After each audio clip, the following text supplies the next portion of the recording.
this evening to our Monday, April 7th council meeting. I'd like to begin by acknowledging the land on which we gather is traditional territory of the Anishinaabe, Ottawa, and Mississauga peoples. Confirmation of the agenda that the Council of the Township of North Huron hereby approves the agenda for April 7th, 2025 council meeting as presented. May I have a mover? Councillor Wright, Councillor Van Hitterson, all in favor? Carried. Disclosure of pecuniary interest in the general nature thereof. Seeing none. Consent agenda that the Council of the Township of North Huron hereby adopts consent items 4.1.1 and further that the Council of the Township of North Huron hereby receives consent items 4.1 to 4.3.4 for information purposes. Before we pull anything, may I have a mover? Councillor Van Hitterson, Councillor Whitfield, all in favor? No. Oh, we'll just go and see if you'd like to pull anything at this time. Go ahead, Councillor Palmer, please. Yeah, thank you, Reeve. 4.1.2 was the minutes of a Huron County meeting, and it talked about their budget, and they said in this document 5%. Did that change? Yes, the tax rate increase is 3.41%, and the increase in assessment was 1.59, and that's how you get 5%, but it went up 3.41%.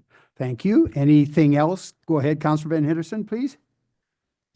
Yes, thank you, Reeve. Item 4.2.2, it's more of a annoyance for me. It's the draft county official plan amendment number 6. Confirmation of provincial policies. I thought the province was all for reducing red tape, and now it is an extra pressure on municipal staff, county staff for all those review. Extra public surveys and open houses cost a lot of money, and I think staff has better things to do than to do and serve the residents than on a very regular basis reviewing and adapting county and provincial policy changes. And I have another point, if I may. That's item number 4.3.2 for the Ontario Deposit Return Program. I would like staff to send a letter of support regarding implementation of the Deposit Return Program for non-alcoholic beverages, because it's it has a very positive environmental stewardship effect. It might reduce municipal recycling costs, and it is a very nice fundraiser for not-for-profit fundraising opportunities. Okay, thank you. Would anybody else like to pull anything at all?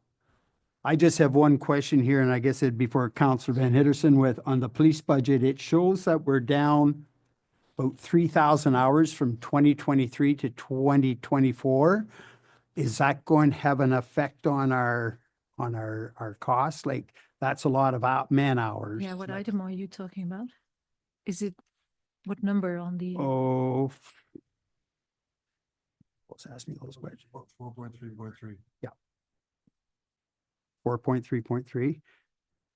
I'm not sure. I just saw that it's gone from 50,000 hours down to 47,000 hours, and it's approximately 375 8-hour shifts. I'm just wondering, does that help us out next year? It will hopefully help us out next year, but we're still working in the beginning of the year, and there's still a lot of changes in staff too. At the, Okay, thank you very much. Okay, go ahead. Yeah, so with Councillor Van Hitterson's pulling of item 4.3.2, so she was the mover of the original motion and Councillor Whitfield was the seconder, so provided you're comfortable with the change, Councillor Whitfield?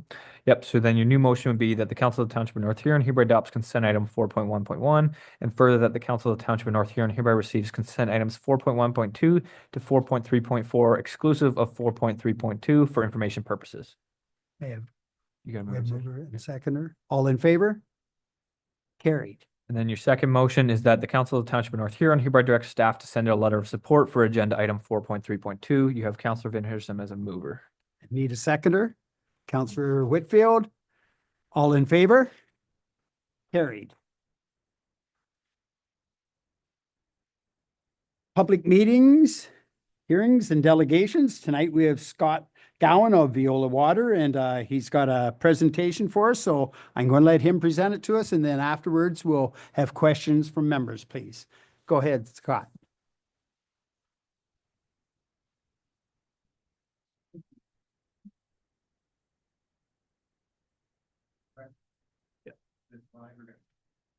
Press the button there, Scott.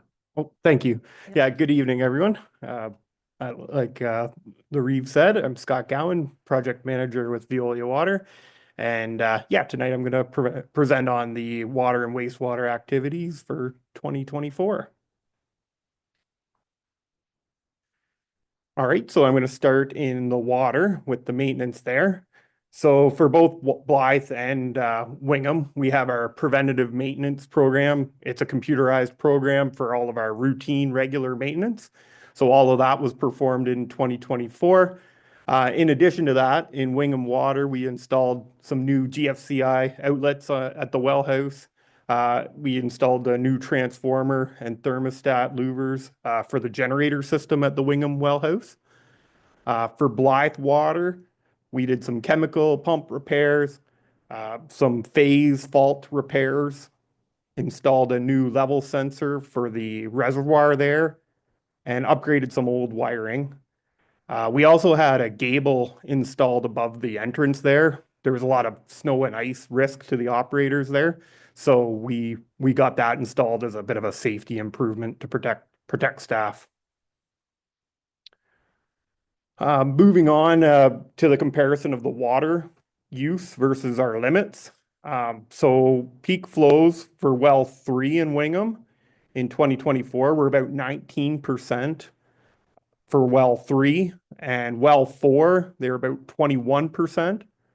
Our max daily flow of the combined both wells was 15% of our capacity, and the average daily flow was about 8% of our overall capacity in Wingham there.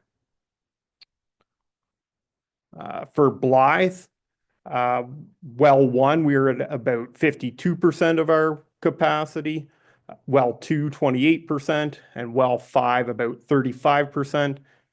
When you combine them all together in a single day, our capacity was sitting around 28% as a max day, and for an average, we were around 14%. So pretty good on the capacity rate there for both towns. Next, the water quality summary. We collected 473 distribution residuals, so distribution chlorine residuals for the town of Wingham. The average result was 1.12 milligrams per liter. And at the well house itself, we collected 366 chlorine residuals. And yeah, that was the total number of residuals collected for Wingham. Blythe, we had 473 distribution residuals with an average of 1.21, and we collected 366 at the well house. So 366 basically is a residual a day at the well house. Moving on to adverse sample results. We did have one AWQI for Wingham in 2024. It was a 2 total coliform. These results of 1 and 2 total coliform tend to crop up periodically. Typically, it could be like a sample bottle, a bad sample bottle, or potentially lab error. It's always hard to know with those TC results. But we resampled at that location as well as upstream and downstream, and all those results came back with zeros. So that was the corrective action essentially for that one. In Blythe, we had no adverse results to report for 2024. So for our ministry inspections, we received 100% compliance ratings from both of our inspections for both Wingham and Blythe.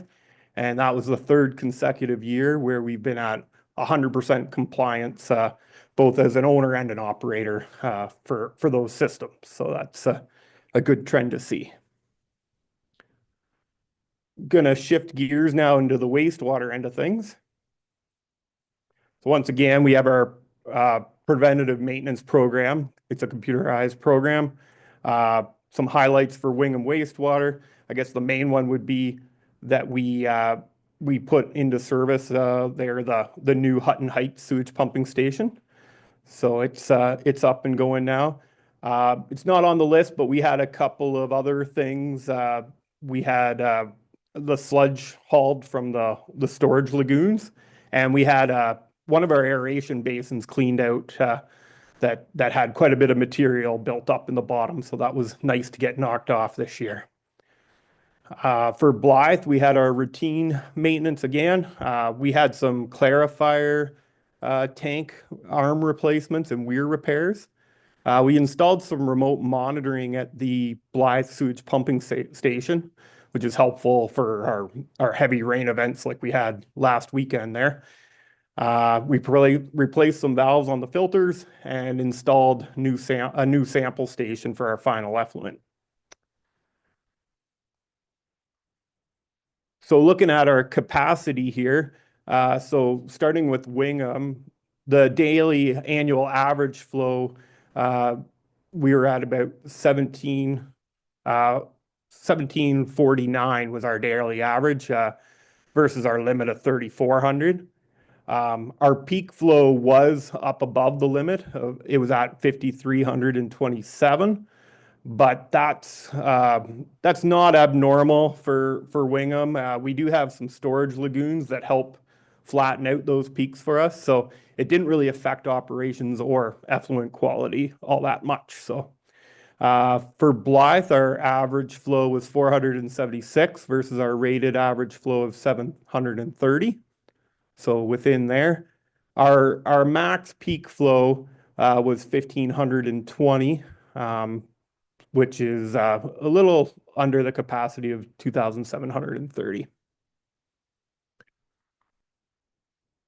This is just reviewing a bit of the quality of our effluent. So in Wingham, we had about 97% BOD removal or biological oxygen demand.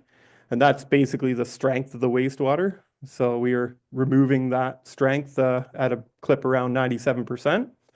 Total suspended solids, about 92%, phosphorus, 89%, and TKN or total ketone nitrogen, about 96% there.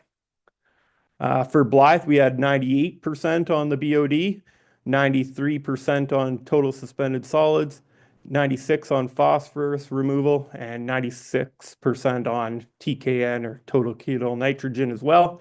And it should be noted that those removal numbers were even with the filter system being offline. So we did get some pretty good removal numbers despite having the filter offline this year for a large chunk of the year, I should say. Moving on to the bypasses. So we had no plant bypasses for Wingham in 2024. For Blythe, we did have 6, and they're measured as secondary bypasses. So we are only bypassing the filtration step, so it's still getting the majority of its treatment. Of note, of course, the 6th bypass was the one that actually remains in effect right now due to the filter failing, essentially. So the repairs are almost done. I should say they are nearly done. We're just in the testing phase of it, basically. So we're working out a few bugs with the system being off for as long as it has been, but the main structural repairs of the filters are done, and we expect to have those online by the end of this week again. So Maitland did a great job on doing the repairs, and they left us enough time to do a few tests ahead of putting them fully back in service. So all of the bypasses were related to either heavy precipitation or mechanical failure, with the last one being the mechanical failure this year. So looking at the historical numbers, that one event has skewed these numbers a little bit. So the blue bars are the number of events we've had bypass year over year. So as you can see, that one's kind of on par, the blue bar is, but the total volume obviously is quite a bit higher just because we were essentially in bypass for about half the year. All right, just moving on to some additional comments. So I just wanted to go over a few of the capital items that are kind of discussed with the operations team and Veolia. So the Wingham standpipe being one of them. So we have been doing kind of external visual checks on a weekly basis just since 2015 when that initial report came out. So we haven't seen any further signs of deterioration, but I know that's something that's still being looked at. We can't see the inside of the standpipe obviously on a weekly basis, so I know that's something that we're still working together on. SCADA and communications upgrades were talked about to be going with the standpipe upgrades initially. So those ones I've been working with Chip a little bit, and I believe those got passed through budget this year. So we're gonna push ahead with those ones because they're kind of essential to making sure we have good and accurate SCADA monitoring of our sites. Blythe Water. So for there, one of the main things that was noted in the master plan was that we should be looking at upgrading some storage and the wells there. So the plans should be looked at to kind of make some improvements in that system as well. The Wingham wastewater treatment plant. We do have quite a few power outages at that facility. It just seems to be kind of the nature of where it is on the grid. And there's some aging electrical equipment there. So another budget item that I believe did make it through was the diesel generator there. And I think that's going to help us quite a bit because whenever the power goes out there, a lot of the time it's one phase going out or something like that. So it ends up impacting our equipment very negatively. We almost always have to get an electrician out there to replace relays and things like that after the power outages. So Blythe wastewater, we've talked about this one a little bit already, but I just thought I'd include a couple of pictures of the filter. The one on the right is kind of the after picture, we'll call it. The one on the left, it's hard to see, but that's kind of the deterioration beforehand. So, like I said, it looks a lot better on the right there. So that's what we'll be putting online. The sand and filter media gets loaded on top of that flat surface there. So, yeah, we're excited to get that back online here. As you know, there is engineering underway to replace these filters and also to put in the UV system for disinfection as we've been operating under a temporary chlorination and dechlorination system for the last few years. And yeah, that sums up my presentation, but I'm happy to take any questions you all might have. Okay, thank you very much, Scott. Are there any questions from the floor, please? Go ahead, Councillor Palmer. Yeah, thank you, Rafe, and through you, Scott. Have there been any ramifications regarding the bypass? I would say there hasn't been any other than essentially the ministry issuing that letter to get the filtration system, either the rental or getting it replaced. So as far as that goes, like we did maintain a fairly high effluent quality that I would say would be comparable to most plants in the area. But we didn't have that last step of filtration. So the ministry's been pretty good to work with on it. Yeah. Thank you. Go ahead. Yeah, thank you, Rafe. Now this is regarding, I ask this every year and you keep saying no. This is regarding the Huron County, the North Huron residents in Belgrave. Were there any adverse effects from the water system there? As far as I know, there were not. They're typically, they would do their own annual report there. And I think each year I almost should just put a slide on it because yeah, obviously It affects they're us. within North Huron, but that is managed out of a separate location. But yeah, it is still Veolia, so yeah, it's definitely something that I can put in future presentations, and I will do some follow-up with my co-manager there Okay. and let you know if there's anything. Okay, thanks. Yep. Any other questions? Go ahead, Councillor Wright, please. Yeah, thanks, Reeve. Just curious, why does Blythe have a difference between the rated capacity and peak capacity? Is that the ability to bypass the sand filters? Is that the difference between the two, or? Yeah, it kind of different approvals have different limits. Some will have an average day capacity versus what it can handle in a peak event.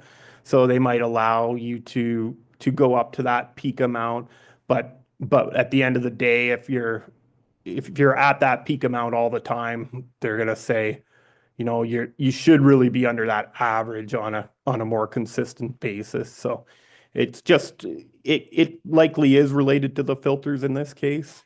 But yeah, there can be a number of different reasons why. So, so are the sand filters the capacity, limiting feature out there? And if so, what are we keeping the same design capacity for the new sand filters, or are we upping that for the new sand filters? I believe the new filters may be able to handle more, but I think that'll depend on the final design, which BM Ross is, I believe, working on right now. So I can't say for certain whether it'll be more or less capacity. Yeah. So, but wouldn't we be directing them on, what we want out of the design? Like, an engineering firm needs some direction, right? Is it like for like replacement? Is it something we want increased to increase the overall capacity of the plant without bypasses? Like, Right. just being good to understand kind of what they're thinking and what the point of their design is, right? Yes, so I know our current system is like a single filter unit, whereas their new design is gonna be a two-train system. So right there already, you're kind of protecting yourself against mechanical failures and whatnot, instead of basically what we ran into with this filter is it's got two separate compartments, but they're very much dependent on each other. So once that one compartment failed, we really couldn't operate the other. Whereas I know their new design will be a two-train system. So I think in that sense, we're going to be better protected. And I do believe we've talked to them about our bypass issues with our current filter system. So I do believe that they're going to be incorporating at least some additional capacity in there. And then one other follow-up question, if how are we, we had a critical failure there, which I know everyone knew it was getting old, but, and maybe I've only been on it for a few years, but I don't know if that project ever came to council to say, we have to do this, and council said no. It probably would have been paid for out of wastewater reserves, so it would have affected taxation.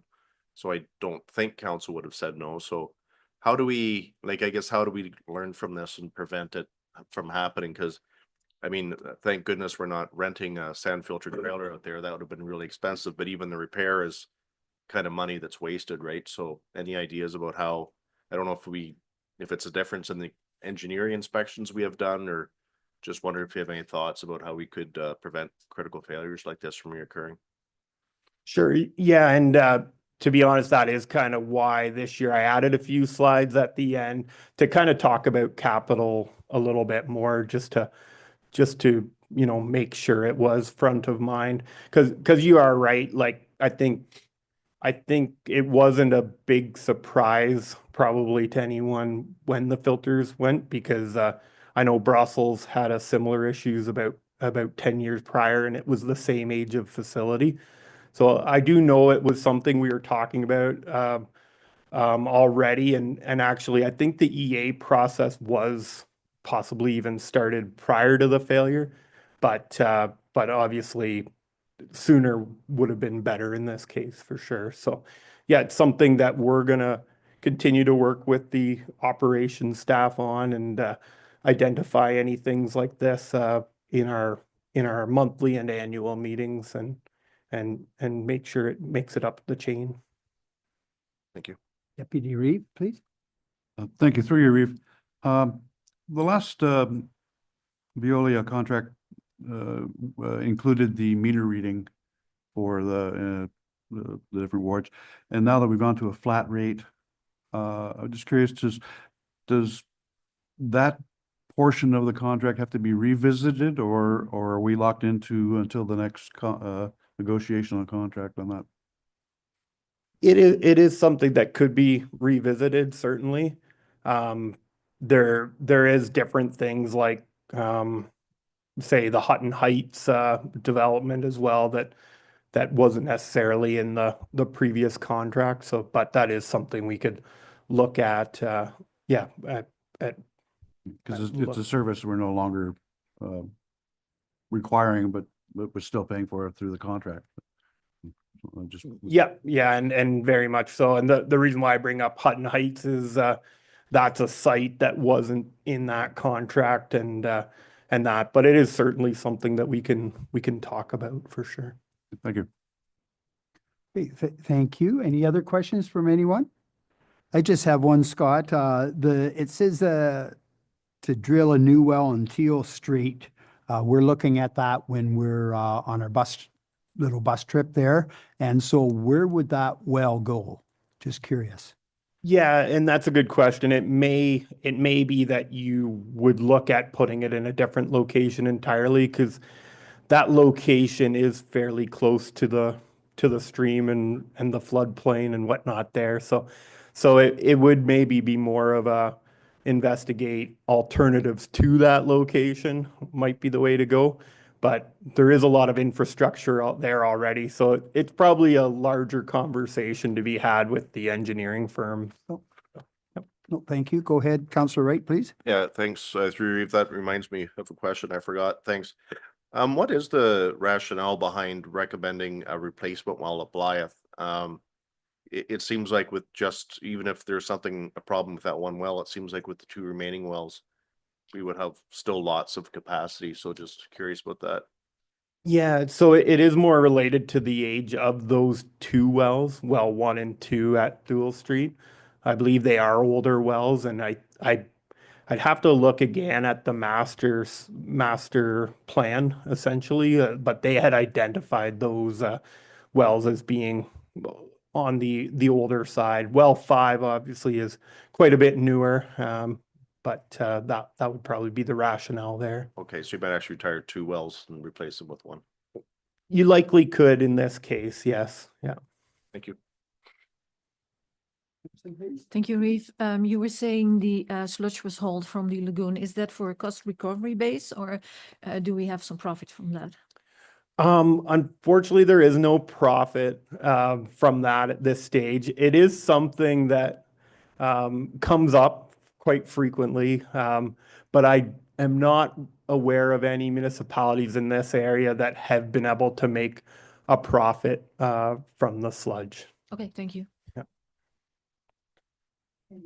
Any other questions? Seeing none, I just want to thank you again, Scott, for your information. It's very much appreciated. And it's a very major topic right now, so that's for sure with water. So I'd like to ask for a motion for receiving this for information. May I move it? We have Deputy Reeve, Councillor McBurney, all in favor? Carried. 6.2.1, Wingham and Blythe Business Improvement Area 2025 budget approvals. Are there any questions for our Director Fletcher at this time? Pretty standard, all written out. Okay, may I have a mover? Deputy or Councillor Wright, Councillor Whitfield, all in favor? Carried. 6.2.2, Finance 2025-12, 2025 tax rate bylaw. Are there any questions for Director Fletcher with this? Councillor Palmer, go ahead. Thank you, Reeve. Is it possible, okay, so we know that our rate was, 3.11. We found out that the county is 3.1. I'm not sure what education is. Can we state what the rate will be in a general fashion or not? Like, we know in the dollars, but residents don't see it that way. They always look at what the rate is. Sorry. Through you, Reeve Heffer. I may have to ask you some more questions in terms of, are you looking for the total percentage Like, it's easy for for the us. cumulative with the county and the education and all of the flat rates? That's what I'm asking. Okay. Now, they're very curious always what North Huron does. And Mhm. that's very, very important. But there is the county level, it's a certain percentage in there. It's just something that they can bite on. Certainly through you, Reeve Heffer, I could bring that back to you. Okay, thanks. Yes. Okay, thank you. Okay, any other questions? Seeing none, may I have a mover? Councillor Van Henderson, Councillor McBurney, all in favor? Carried. 6.3.1 CC 2025-04 Blythe Daycare Expansion, Architectural and Engineering Design RFP results. At this time, we have Director Stice and Director Wilson, and I just asking council, are there any questions for these two folk? Go ahead, Councillor Palmer, please. Thank you, Reeve. I asked this a while ago when this came up. Is there going to be an area left open for a possible library, or is that just not going to be part of the situation at all? Like, it's always good to do things, to think of design things for dual purpose if possible from our standpoint, but what are you thinking? Through you, Reeve Heffer, to Councillor Palmer. That was not included in the design scope. There was a reference to expansion, but that was referring to possible, not keeping the building a footprint so limited to the 26 children that we will get funded for, but to allow for expansion of childcare services. We haven't investigated this space for multi-use, and I will leave it to Director Wilson for any other comment, but it might not be complementary use with the daycare being there. I don't know if you have anything else. No, I don't have anything else to add to what has already been said. I don't think it was really any direction to add a library at this time to the design. Deputy Reeve, please. Well, thank you. Through you, Reeve. Just looking at the all the different firms that put in the bid for proposal. Was the proposal clear enough to have the firms all basically going down the same road? I'm just curious that with the bids coming in ranging from $85,000 to $242,000, is something being missed by some, or is, but there's another one in there almost as close as to 200 out of the 5. 2 of them are at 200,000 and the rest are at 80. Just in getting the best product for our ratepayers and not having to go back and, having back charges and things that weren't added that weren't to be. I'm just wondering whether the instructions were clear enough that they would have all had the same, provided the same product, and why is it so widely spread out? Through you, Reeve. Yes, all the candidates that bid on it did attend a mandatory site meeting, and we're giving all the same instructions, and anybody that sent through any follow-up, we certainly made sure that we answered any of their questions or inquiries so that they all knew what they were bidding on and what the end goal was here. So I agree that there is quite a range in the quotes, but it's not unusual. I've even seen that in road construction where you can get quite a variety, but everybody was understood what they were bidding on. And any questions, as I said, any questions or inquiries, we made sure that they all were informed. Thank you. Go ahead, Councillor Palmer, please. Just as a comment, generally when we see this, there could be a company or two that really don't want to do it, but if we were silly enough to pick them, then, you know, it's a golden goose for them. Is that fair to say? That could be a fair comment, yes.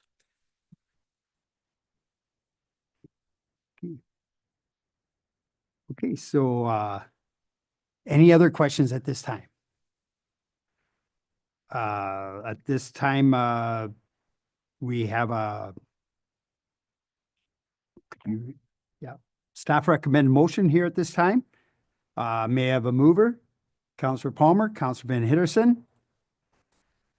Any other questions before we move on? All in favor? Carried.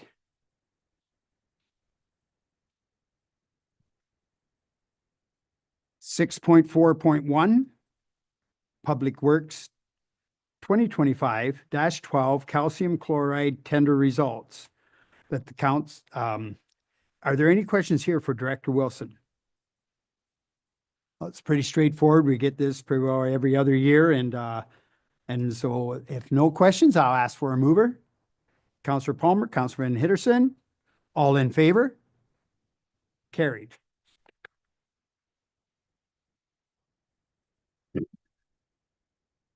At this time, we'll just go to council reports. Just a couple things from the Reeves activity report. The fire hall was used 2 Saturdays ago for the celebration of life for the former fire chief. He was here for 47 years, Harley Gaunt, and it went over real well. There's a lot of area firemen from distance away too, and it was just good seeing that, and for Mrs. Gaunt at that time too. Then also they had a Battle of the Badges there. I believe the firemen got beat more ways than one, and I hate to say it, but Chad was on the bench for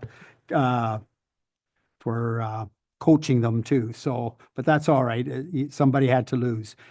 I just want to make mention of the source water that went on. This is 25 years since the Walkerton tragedy up there, and I'm sure you'll be hearing a lot more of it through the time. But with the source water, we had our a Veolia member that used to be on the environment side, John Graham. He was from Goderich. He was on it for a number of years, and he had to step off. And we got a girl in town here, Joy Rutherford, that's doing it, and she already has lined up doing an education seminar at the Belgrave School Fair come up. So I feel that's a real educational thing that will really go well. And so she's working out the conditions with that for that day at the fair. So that is all I have. Are there any council member, board, or committee reports? Go ahead, Councillor Palmer, please. Yes, thank you, Reeve. There was a clean water meeting last week, and it talked about land trusts, and that was quite an education. It's where if you want to give your farm or a hunk of property to this trust, there's several of them out there, and or they purchase them outright. It's land that is protected forever. So it's usually near a sensitive area, environmentally sensitive area, like a river, whatever, a forest. So anyways, it was it was a good meeting. There's quite a few acres. Some of them, though, I was a little bothered by, are sensitive, to use that word again, to agriculture, because sometimes some of the land has agricultural land on it. And a couple of them, oh yes, we'd like to keep it farmland. That's good. But then one of them, which is the largest one there, plant it with trees. So there was no consideration for agriculture, and I didn't feel that was right. But anyways, it is what it is, and it was good. Otherwise, Okay, any other comments from council members? Okay, go ahead, Councilor. I was at a sustainable hearing meeting the other day. Paul was there with me. They talked a lot about the economy, homelessness.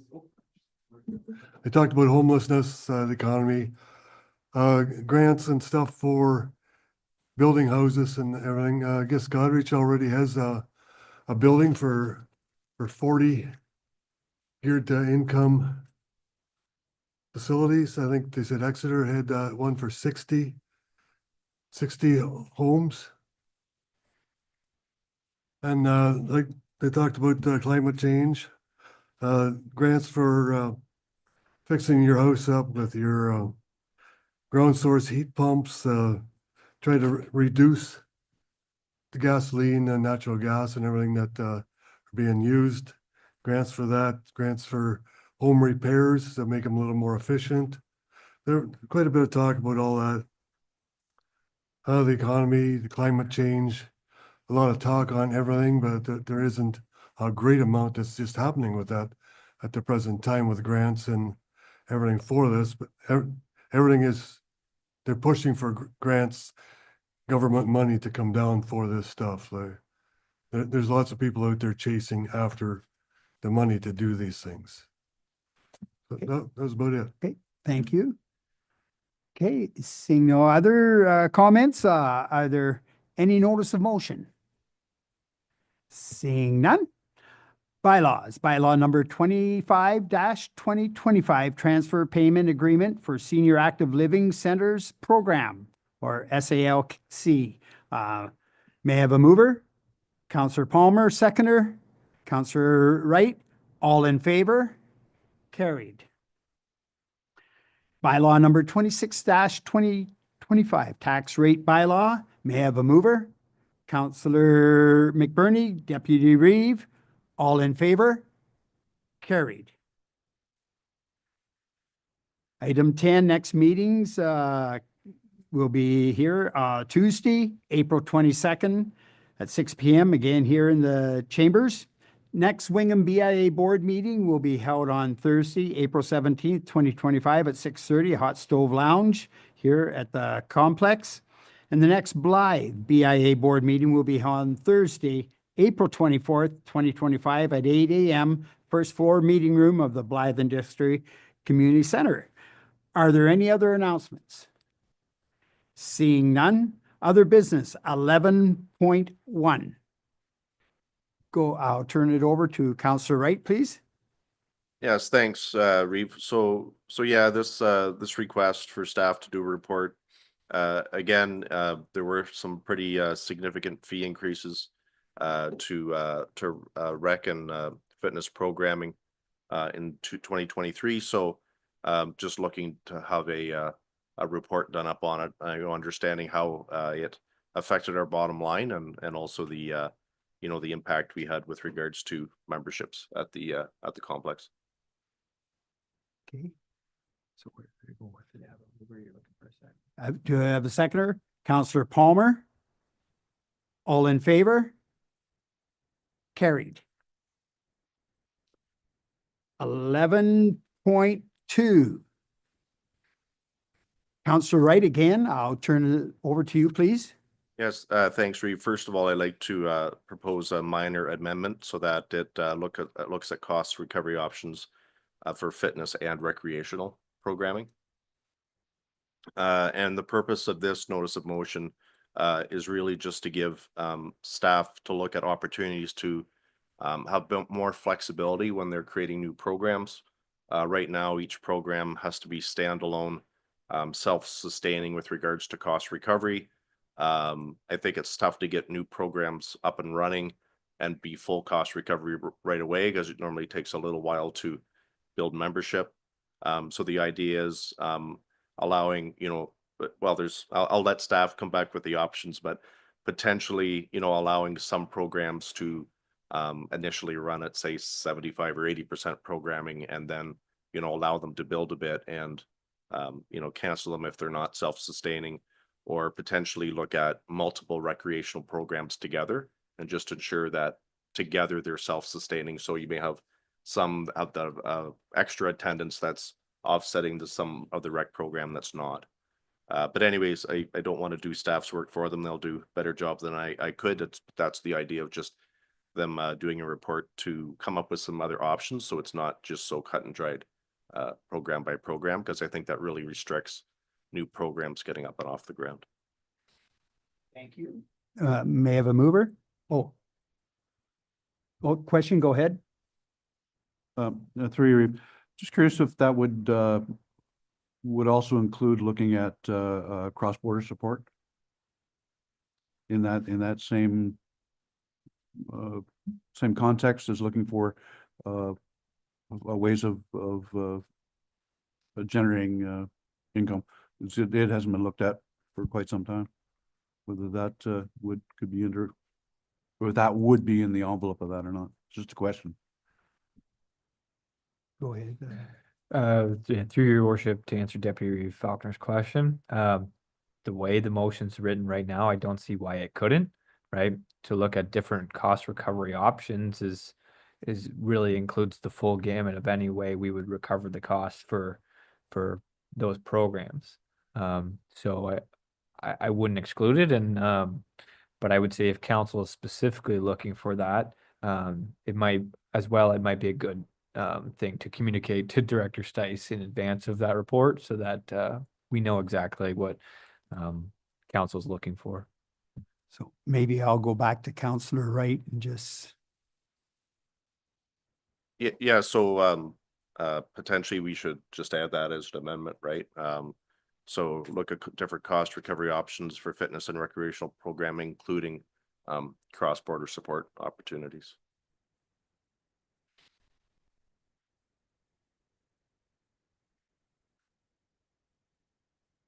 So your new motion would be that the Council of Township of North Huron hereby directs the Director of Recreation and Children's Services to prepare a follow-up report on the different cost recovery options for fitness and recreational programming, including potential cross-border support opportunities. So Councillor Wright is your mover, and you're looking for a seconder.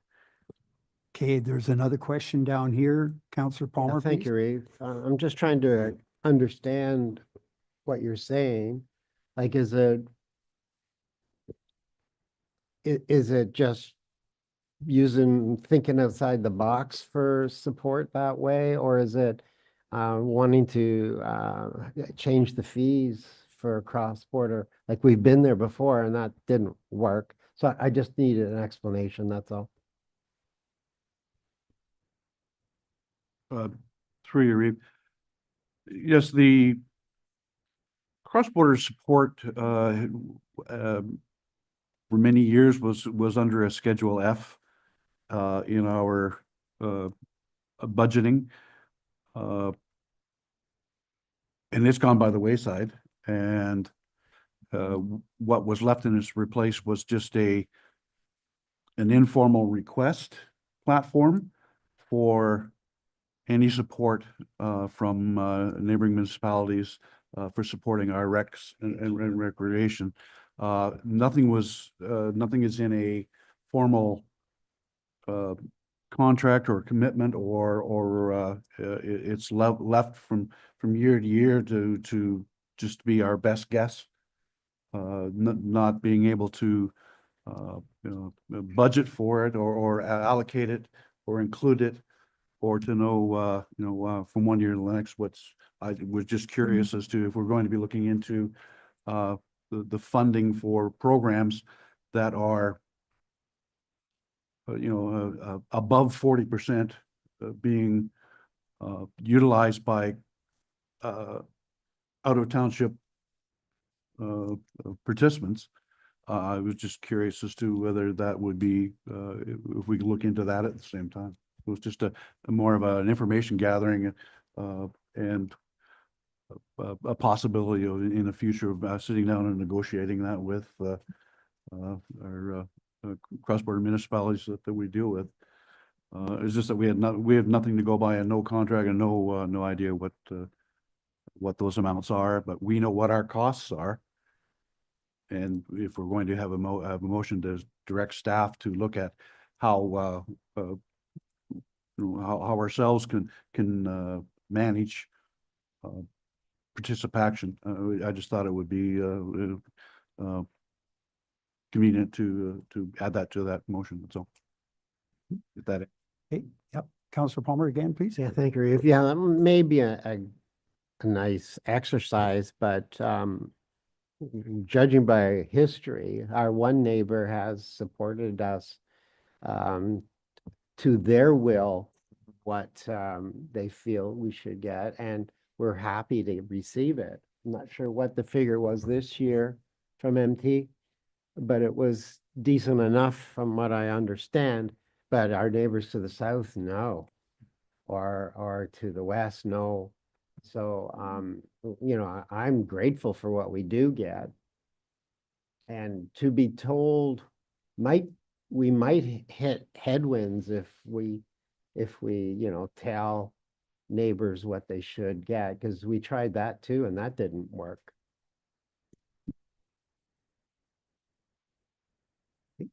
Okay, last comment, then we'll go to a vote. Thank you. Yes, it would be, I just thought it would be convenient for the ratepayers in our municipality to know what it is costing us for these programs, and for our neighboring municipalities to also know what it is costing us, so that we have some basis of when we ask, we have a notion to know whether it's up to par, whether it's below par, whether it's, you know, convenient enough, or if we're asking for costing, then we need to know what it costs us and what it costs our municipality to support another municipality in their recreation. And I would just, without those numbers, we're just throwing darts at a board. Okay, so with that, we have Counselor Wright's motion there. So we want to report yes or no. So I'm going to go with his motion. All in favor? Oh, seconder. Need a seconder for it. Okay, Counselor Whitfield. All in favor? Carried. Okay. This time we'll go to number 12 at the Council of Township North Huron hereby proceed. Yeah, so just a slight amendment to the motion before council, but also remaining in closed session would be the Human Resources and Health and Safety Coordinator, in addition to the CAO and myself. That the Council of the Township North Huron proceeds at 6:53 to an in-camera session closed to the public under section 239-2-B of the Municipal Act to discuss the following personal matters about an identifiable individual, including municipal or local board employees, personal matter, and further that the CAO, Director of Legislative Service Clerk, remain in attendance, and HR Health and Safety Coordinator. May I have a mover? Councillor Van Hitterson, Councillor Whitfield, all in favor?